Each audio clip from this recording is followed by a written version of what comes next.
निघून आला होता पंचा मात्र त्या जाग्याला त्या काशी गावाला गावाच्या वरल्या बाजूला माल राहणार त्यावेळेला काय लागला होता मात्र महाराणाला कराय त्यावेळेला मेंढ्या लागला होता चारला चारणी करायला चारा पाणी भाऊन आनंद मनाला झाला त्यावेळेला आनंद आनंद झाला त्या वेळीला आणि मळूची मेंढका लागला होता काय मात्र मनाला बोलाय त्यावेळेला चारणीला लावता या काशी गावाच्या मारल्या माल रानाला करायला दिवसानं दिवस लागला होता सराय त्यावेळेला महिन्याने महिने लागले होते सराय त्या जागेला महिन्यानं महिने लागलं जरायला त्या वेळेला 6 महिने झालं त्या जागेला आणि काय प्रकार घडला होता 6 महिन्यानंतर त्या वेळेला देवाला देवाला देवड्या वेळात सहा महिन्यावर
आणि 6 महिन्याला चारा कमी पडल्यानंतर म्हणून मेंढक्यानं त्या वेळेला काय केलं होतं त्या मळूची मेंढक्यानं त्या वेळेला 6 महिने झाल्यानंतर उन्हाच्या काराला झोपाराच्या पाऱ्याला हानी तुम्हारी चारी झोपीत काशी नदीला आला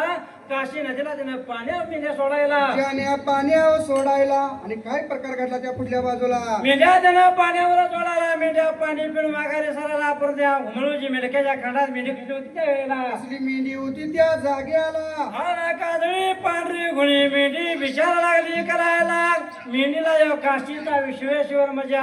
शंकराचा त्यावेळेला बिरलेक त्या ठिकाणाला असं मात्र होत त्या जागेला देवाला अंतरिकाया मेंढीने वळकायला मेंढीने काशीनं तो सोडायला आणि पाणी पण मेंढी कुठं निघून जायला कुठे निघून गेली होती मात्र त्या जागेला आणि निघून बघा देवा, निघून बघा देवा.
काशीचं पाणी हा पांढरे काढले म्हणजे पाणी प्याले आणि मेंढीने मुसाने मारले निघून गेले या काशी विश्वेश्वराच्या मंदिराला देवाच्या समोरल्या बाजूला जायला आणि महादेवाच्या रावळाला जायला देवाच्या पिंडीवर या मेंढीनं पहिलं तपाने दुधात गेलं त्या वेळेला असं मात्र त्या पहिलं तपान केलं होतं हा काळज्या पांढऱ्या गुन्ह्या मेंढीनं त्या वेळेला ते नेत्रानं पाहिलं या मेंढीच्या मेंढक्यानं म्हणून नेत्रानं पाहिलं विचार लागला स्वतःच्या मनाला करायला काय लागला होता विचार करायला त्यावेळेला आणि बोला गायाला गेला सांगा गायाला गेला